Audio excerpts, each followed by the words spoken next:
గోపి అందరికీ నమస్కారం. ఈరోజు చాలా దుర్దినం అనగా చాలా దురదృష్టమైన రోజుగా భావించాలి.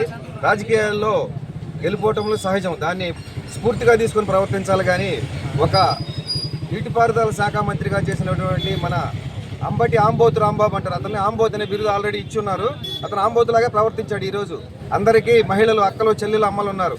ఎలా ప్రవర్తించాలి, ఎలా మాట్లాడనే అవగాహన లేకుండా అవాకులు చవాకులు పేలి వారిని చెప్పలేని రీతిలో నీచమైన బూతులు తిట్టాడు. తర్వాత అంటాడు, ఈ జనం నా మీదకి ఎగబడ్డారు కాబట్టి ఆవేశంలో నేను వాళ్ళని అనబోయి ఈ పేరు ఎత్తానంటాడు. నీ జ్ఞానం లేదా? మీ అమ్మని, మీ చెల్లిని, మీ అమ్మని తిట్టావా?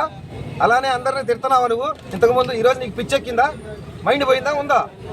ఒక మంత్రిగా చేసావు, హుందాతనంగా వ్యవహరించాలి. రాజకీయాలంటే 40 సంవత్సరాల సుదీర్ఘ అనుభవం, 4 సార్లు సుపరిపాలన అందించినటువంటి గ్రేట్ మ్యాన్ చంద్రబాబు నాయుడు. ఆయన మోచేతి నీళ్లు తాగినా నీకు సిగ్గురాదు చెప్పాలంటే. కానీ ఏ రోజు కూడా ఆయన ఉందా అని తప్పి మీరు ఎన్ని వ్యాఖ్యలు చేసినా ఓర్చుకొని జనంలోకి వెళ్ళి మళ్ళీ జనం యొక్క తీర్పు 124 సీట్లతో దిగ్విజయంగా గెలిచి ప్రభుత్వాన్ని నిలబెట్టాడు. అది చంద్రబాబు నాయుడు అంటే. మీలాగా దిగజారేతనం కాదు. That is Chandrababu. లోకేష్ తిడతాడు, జోగి రమేష్ కొవ్వు కరిగిందంటే. నీ కొవ్వు ఇంత మొన్నటిదా కరిగిచ్చారుగా జైల్లో పెట్టి, ఇంకా కరగలేదా నీకు?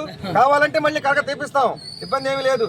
కానీ తెలుగుదేశం పార్టీ అంటే క్రమశిక్షణకు మారు పేరు, భేషజాలకు పారు, దుర్భాషలు ఆడరు. కాబట్టి దాన్ని మీరు హద్దు తప్పారు. బేషరతుగా రేపు ఉదయం ప్రెస్ మీట్ పెట్టి తెలుగుదేశం పార్టీకి, చంద్రబాబు నాయుడు గారికి బేషరతుగా క్షమాపణలు చెప్పి నీ తప్పును ఒప్పుకుంటే ఈ చర్యలు ఆగుతాయి. లేదంటే నీ మీద ప్రతి చర్యలు రేపు ఉదయం 6 గంటల నుంచి మొదలు పెడతామని చెబుతూ థ్యాంక్ యూ అనండి.